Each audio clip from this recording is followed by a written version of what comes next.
தமிழ் சினிமாவில் ஒரு சில படங்கள் வந்துட்டுருக்கு, நிறைய படங்கள் வந்துட்டுருக்கு. ஒரு சில படங்கள் பார்த்தீங்கன்னா தேட்டரில் நல்ல ரெஸ்பான்ஸ் வருது, ஓடிடியில் பார்த்தீங்கன்னா அந்தளவுக்கு ரெஸ்பான்ஸ் வர மாட்டேங்குது. அதே ஆப்போசிட் சைடில் ஓடிடியில் பார்த்தீங்கன்னா நல்ல ரெஸ்பான்ஸ் வரும், தேட்டரில் அவ்வளோ ரெஸ்பான்ஸ் வராது. இந்த மாதிரி தொடர்ந்து வந்துட்டுருக்கு. ரீசெண்டாக வந்து குடும்பஸ்தன் படம் வந்து பார்த்தீங்கன்னா ஓடிடியில் ரிலீஸ் ஆச்சு. 2 மாதம் முன்னாடி வந்து ஜனவரி மந்தில் வந்து தேட்டர் ரிலீஸ் ஆச்சு. நம்ம சேனலில் அப்போ பார்த்தீங்கன்னா நம்ம கூட ஒரு வீடியோ பண்ணியிருந்தோம், பப்ளிக் ரெஸ்பான்ஸ் பண்ணியிருந்தோம். அவ்வளோ ஃபேமிலியாக அவ்வளோ மக்கள் பார்த்துட்டு சூப்பராக இருந்துச்சு. தேட்டரில் பார்த்தீங்கன்னா பயங்கரமாக நல்லா இருந்துச்சு, நல்ல ஒரு படமாக இருந்துச்சு அந்த மாதிரி சொல்லியிருந்தாங்க. நமக்கு அந்த சமயத்தில் டிக்கெட் கிடைக்கல, நம்ம பார்க்க முடியல, ஓடிடியில் தான் பார்த்தோம். இப்போ ஓடிடியில் பார்த்ததுக்கப்புறம் ஒரு சைடு செட் ஆஃப் ஆடியன்ஸ் பார்த்தீங்கன்னா இந்த குடும்பஸ்தன் படத்தை வந்து ரொம்ப கிரிஞ்சாக இருக்குது, ரொம்ப போர் அடிக்குது, இந்த மாதிரி நிறையா நெகட்டிவ் கமெண்ட்ஸ் வந்து நம்ம எக்ஸ்லேயும் சரி இன்ஸ்டாகிராம்லேயும் வாசிக்க முடிஞ்சு. கமெண்ட்ஸ்லேயும் வந்து இந்த மாதிரி போரிங்காக இருக்குது, சீரியல் மாதிரி இருக்குது, அந்த மாதிரிலாம் வாசிக்க முடிஞ்சு. ரொம்ப லென்த்தாக இருக்குது, லேகாக இருக்குது, இந்த மாதிரி சொல்லியிருந்தாங்க. ஸோ இதை வந்து ஒரு சின்ன ஒரு அனலைஸ் தான் பண்ண போகிறோம். எப்படி ஒரே படத்தை பார்த்தீங்கன்னா டிஃப்ரெண்ட்டாக ஒரு தேட்டரில் ஒரு கொண்டாடுறாங்க, அதே மாதிரி ஓடிடியில் பார்த்தீங்கன்னா குறை சொல்கிறாங்க. சில பேர் ஓடிடியில் நல்ல படங்கள் நல்லா ஓடி இருக்கும், தேட்டரில் குறை சொல்கிறாங்க, என்ன டிஃப்ரென்ஸ் இருக்குது அப்படிங்கிற மாதிரி பார்க்க போகிறோம். இந்த குடும்பஸ்தான் பார்த்தீங்கன்னா நல்ல ஒரு ஃபேமிலி என்டர்டைன்மெண்ட் படமாக தான் இருந்துச்சு. ஃபேமிலியாக ஈஸியாக கனெக்ட் ஆகிற ஒரு மிடில் கிளாஸ் ஃபேமிலியை வந்து சூப்பராக காட்டியிருப்பாங்க.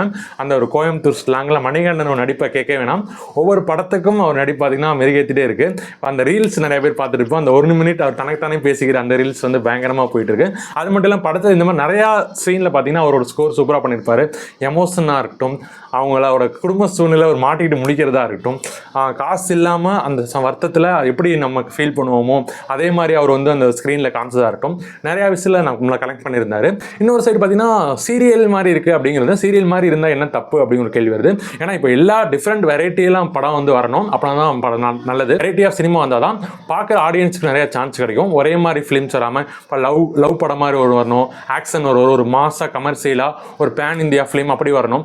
அந்த மாதிரி டிஃப்ரெண்ட் ஜேர்னல்ஸில் படம் வரணும். இந்த மாதிரி குடும்பத்துக்காக படம் பார்த்தீங்கன்னா ரொம்ப நாள் கழிச்சு இந்த படம் வந்த மாதிரி இருந்துச்சு. முழுக்க ஃபேமிலிக்குள்ளே இருக்க சப்ஜெக்டை மட்டும் வச்சு படமாக இருந்த மாதிரி இருந்துச்சு.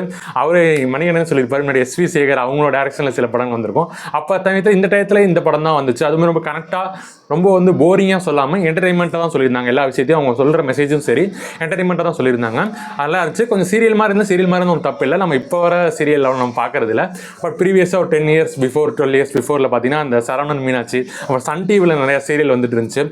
தெய்வ மகள், நாதஸ்வரம், இந்த மாதிரி சீரியல் நம்மளும் எல்லாருமே ஃபேமிலியாக எல்லாருமே வந்து பார்த்துருப்பாங்க. அதுவுமே ஒரு கனெக்ட் தான், அது எல்லாத்தையும் கனெக்ட் பண்ணுற மாதிரி அந்த மாதிரி இந்த ஒரு படமாக தான் இது இருந்துச்சு. ஓகே, அந்த சொல்லலாம் கொஞ்சம் பாட்டு பெருசாக இன்னும் கொஞ்சம் ஹிட் ஆகிருக்கல, அது ஒரு ப்ளஸ் பாயிண்ட் மைனஸ் பாயிண்டாக இருக்குது. குட் நைட்லாம் பார்த்தீங்கன்னா படம் நல்லா ஹிட் ஆனதுக்கு ஒரு பெயின் ரீசன் பார்த்தீங்கன்னா அந்த பாட்டு பார்த்தீங்கன்னா சூப்பராக ஹிட் ஆச்சு. தென் குட் நைட்லேயும் பார்த்தீங்கன்னா தேட்டரில் இதோட நிறைய பேர் ஓடிடியில் பயங்கரமாக செலிப்ரேட் பண்ணாங்க. ஓடிடியில் சூப்பராக இருக்குது, எக்ஸ்பெக்ட் அந்த கிளைமாக்ஸ் பார்ட் அதை தவிர மற்றபடி பார்த்தீங்கன்னா குட் நைட் வந்து சூப்பராக கொண்டாடப்பட்டுச்சு. இந்த மாதிரி அணு மாதிரி ஒரு பொண்ணு கிடைக்கணுமா அந்த மாதிரி சொல்கிறதா இருக்கட்டும், மணிகண்டன் நடிப்பு பயங்கரமாக பாராட்டியிருந்தாங்க. அதுக்கு அடுத்த படம் அவர் நடித்த லவர் படத்துக்குமே பார்த்தீங்கன்னா ஓடிடியில் பயங்கரமான வரவேற்பு இருந்துச்சு. சூப்பராக நடிச்சிருக்காரு. இந்த கேரக்டர், அந்த அருண்கிற கேரக்டர் பயங்கரமாக கனெக்ட் ஆகுது. சில பேர் திட்டிருந்தாங்க, சில பேர் வந்து அவரோட வந்து அவர் மாசா ஸ்டேட்டஸ்லாம் போகிறதா இருக்கு, அந்த மாதிரிலாம் பண்ணியிருந்தாங்க. அவர் அந்த கேரக்டர் வந்து பயங்கரமாக இன்ஃப்ளூயன்ஸ் ஆச்சு. இந்த படமும் பார்த்தீங்கன்னா இன்னைக்கு தேதியில் பொறுத்துற மாதிரி யங்ஸ்டர்ஸ் பொருந்துற மாதிரி ஒரு படமாக எடுத்திருந்தாரு. ஸோ இந்த 3 படங்களுமே டிஃப்ரெண்ட் ஜேனரில் கொடுத்துருந்தாங்க. இந்த குடும்பஸ்தனை மட்டும் வந்து இந்த மாதிரி சொல்கிறது பார்த்தீங்கன்னா கொஞ்சம் ஆச்சரியமாக இருந்துச்சு. ஸோ இந்த மாதிரி இருக்காங்க. ஸோ ஆடியன்ஸ் வந்து நம்ம கண்டென்ட் ஓரியன்டாக படத்தை வந்து எதிர்பார்த்துருக்க சமயத்தில் இந்த மாதிரி தொடர்ந்து டிஃப்ரெண்ட் ஜேனரில் படங்கள் வந்தால் ரொம்ப நல்லாயிருக்கும். எல்லாத்துக்குமே என்டர்டைன்மெண்ட்டாகவும் கூட சேர்ந்து கொடுத்தாங்கன்னா மிகப்பெரிய வெற்றி அடையும். அப்படி தான் குடும்பஸ்தனும் வெற்றி அடைஞ்சிச்சு.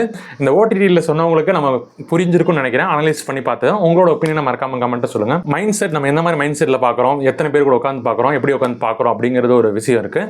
தேட்டரில் ஒரு மூட் செட்டில் பார்ப்போம், ஆன்லைனில் பார்க்கும்போது ஒரு மூட் செட்டில் நம்ம பாஸ் பண்ணி அந்த மாதிரி பார்க்குறப்ப ஒரு அட்ட ஸ்டேஜில் நம்ம எப்படி பார்க்குறோம் அப்படிங்கிறதுல இது இருக்குது. ஏன்னா பெரிய படங்கள், பெரிய ஹீரோ படங்களுக்கு பார்த்தீங்கன்னா மினிமம் பட்ஜெட்டில் இருக்கும். இந்த மாதிரி வளர்ந்து வர ஹீரோஸ் பார்த்தீங்கன்னா இந்த கண்டென்ட் ஓரியன்டாக அவங்க படத்துக்கு நம்ம சப்போர்ட் பண்ணாதான் தொடர்ந்து இந்த மாதிரி நல்ல கண்டென்ட் ஓரியன்டாக ப்ளஸ் என்டர்டைன்மெண்ட்டோட வரும். வெறும் கண்டென்ட் மட்டும் இருந்தால் போர் அடிச்சிடும். அந்த என்டர்டைன்மெண்ட் பார்ட்டும் இருந்தால் தான் அது நிறையா பேருக்கு ஒய்டராக போய் ரீச் ஆகும். ஸோ அந்த மாதிரி படங்கள் தொடர்ந்து வரணும். இந்த இதிலே பார்த்தீங்கன்னா டிராகன் பயங்கர சக்ஸஸாக தேட்டரிக்கல் ஹிட்டாக கொடுத்துட்டாங்க. இப்போ அதுவுமே இந்த கொஞ்ச நாளில் பார்த்தீங்கன்னா ஓடிடியில் வரும். ஸோ இந்த மாதிரி கண்டென்ட் ப்ளஸ் என்டர்டைன்மெண்ட்டோட வந்துச்சுன்னா மிகப்பெரிய சக்ஸஸ் ஆகும். ஸோ அதே ஃபார்முலா ரிட்டர்ன் ஆகிட்டு இருக்கு. அந்த மாதிரி படங்கள் தொடர்ந்து நம்ம சப்போர்ட் பண்ணுவோம் அப்படின்னு சொல்லிட்டு தான் இந்த வீடியோ மெயினாக பண்ணது. ஏஎஸ்ஆர் தமிழ் சேனல் தொடர்ந்து சப்போர்ட் பண்ணுங்கள். டிஃப்ரெண்ட் கைண்ட்ஸ் ஆஃப் வீடியோஸ் போட்டுட்ருக்கோம். தேங்க்யூ.